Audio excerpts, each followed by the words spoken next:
Sa isang mundong walang katiyakan, diskriminasyon ang aking natunghayan. Diskriminasyon na tumutukoy sa aking kasarian, na kung saay, dito sila kumukuha ng basehan. Kung ano-ano at saan aabot ang aking kakayanan na magdidikta sa akin kung paano ba nila ako pakikisamahan. Ganito, ganito ang tingin nila sa akin.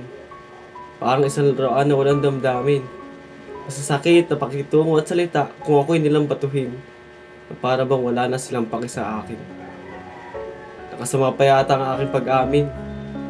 Pag-amin sa kung sino ba ako at anong tunay na nararamdaman ko at pananaw ko sa mundong ito.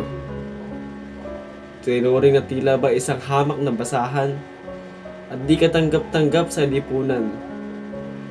Isang taong walang paninindigan sa kung ano ang kanyang kasarian.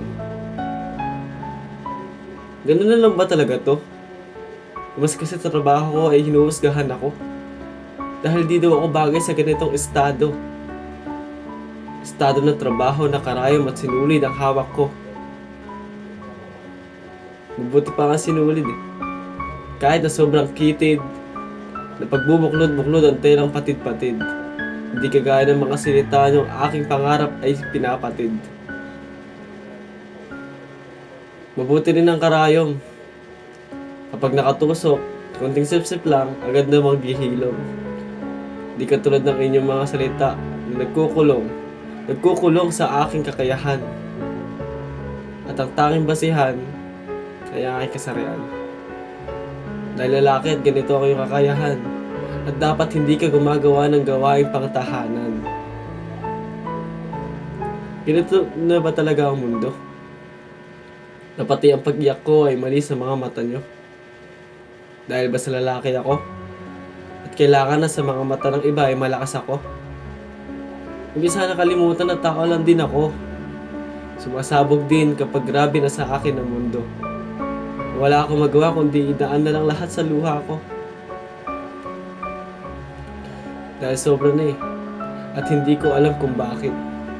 Bakit lahat ng kilos ko sa mata niyo ay nakakapang-akit? Na tila ba walang ibang nakikita kundi mga pangit?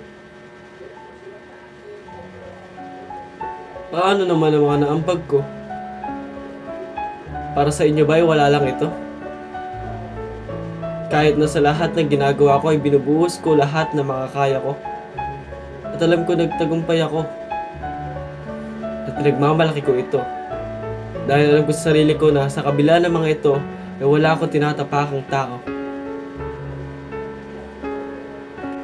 Pwede bang mahalin at tanggapin nyo na lang kung sino ako at kung ano makakaya ko? Dahil kahit anong sabihin nyo, anong ipadaman nyo, ay patuloy ko pa rin gagawin, mamahalin at tatanggapin kung ano at sino ang tunay na ako.